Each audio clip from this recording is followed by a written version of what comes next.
Our narrative here and what we are seeing in the market, both anecdotally and from the data, softer market conditions.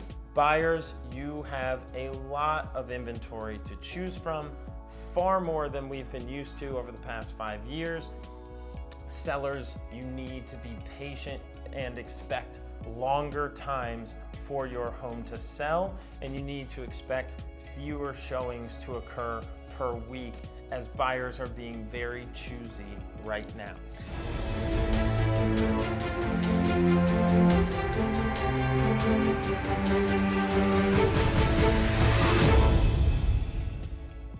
Speaking to total amount of homes that you are competing with if you're a seller, or options if you are a buyer looking in the market right now, DC up 40%, Montgomery County up 60%, Arlington County up over 50%.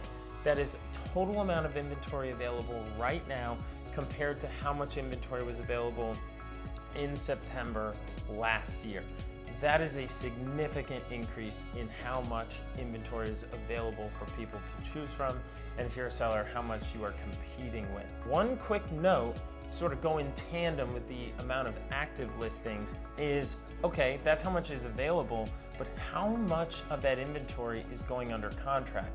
So interestingly, in Arlington County, even with the over 50% increase in inventory, we still are seeing a 7.5% increase in pendings. Now, the ratio of those two is still significantly skewed to seeing more inventory, but you do see a few more pendings. In Montgomery County, the amount of new pendings compared to September last year is essentially flat, maybe about 1% more in new pendings. But for a 60% increase in inventory, again, that significantly skews to fewer contracts going on homes and more homes coming to market. DC, 8% less pendings and 40% more inventory. So not only are we seeing more inventory on the market compared to September last year, but fewer homes are going pending, especially when you look at the ratio of those two categories. When we look at the average days on market for a property in these jurisdictions, a sort of normal number for this would be about 15, 16, 17 days, okay? During COVID, that was even shorter. That was closer to about 9 days, 8 days, although anecdotally, I'm sure many of you, if you were buying during COVID, you were seeing properties go under contract 24 to 72 hours. Very fast moving market. Now that we're above a month expected on the market before you get a contract, that needs to fold into your listing strategy if you are a seller. You need to know that it's going to take longer for your property to sell. You need to be patient. You're going to have fewer showings per week. That first week is not necessarily a bull rush from the market unless you are significantly underpricing. One trap that I think a lot of sellers are falling victim to if they do not have the data in their analysis of going to market is pricing their home right now as if they should price off of homes that sold 3 to 6 months ago when the market was moving a little bit faster than it is right now. Prices have come down because you have an increase in supply, you have less demand, as we went over with the fewer pendings ratio-wise to the active listings, which means you need to be patient. Just slashing your price is not the only way to get a property sold.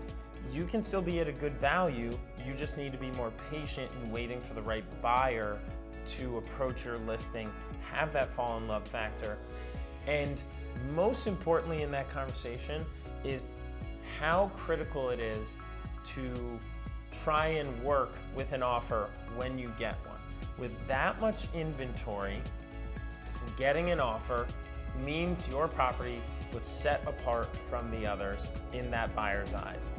That offer is to be cherished, to be negotiated.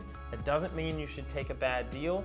No deal is worth taking a bad deal, but there are just fewer buyers making offers, so when you get one, do the best you can with that offer. If you don't make it work or you can't make it work, you may not be in a position to get another one all that quickly. Finally, speaking about offers and what to expect, even with these softer market conditions, we are still seeing on average across all 3 jurisdictions about a 3% negotiation of your original list price compared to your final sales price.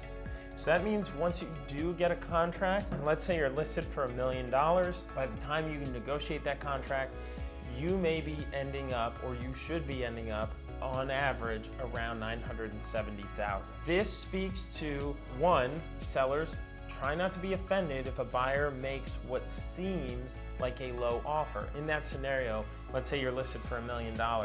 If you get an offer at $900,000, yes, that feels like a big spread. Negotiate that contract up. You don't know how high that buyer is willing to go until you start the counter offer dance. And there may be multiple days and multiple iterations of back and forth in order to put that deal together. So again, on average, about a 3% change of the original listing price compared to the final sales price.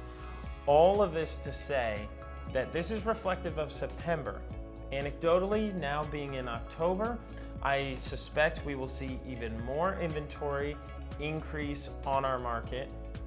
Average days on market probably is also going to go up, and this is largely due to the fact that we are in the middle of a government shutdown. Rates have stabilized a little over 6%. That's not really what's preventing active buyers from taking action on properties. It's the market uncertainty, the stock market moving up and down over the past week, down today. Be patient with your sales. Be critically aware of the competition that you're up against, and know your audience for who you're marketing your property to. Separate yourself through your photography, your staging, your home preparation. And one last tidbit, across our market, on average, homes that fall out of contract, 70% of the time, that is due to inspection issues.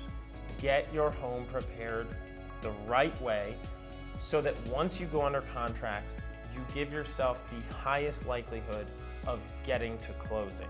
Because no deal is worth what it's written on paper until you get to close and the money's in hand. For all this and more, give us a shout or visit our website, synergysoldit.com, and we will keep you up to date every month with new information, data-specific information to help keep you informed as the consumer.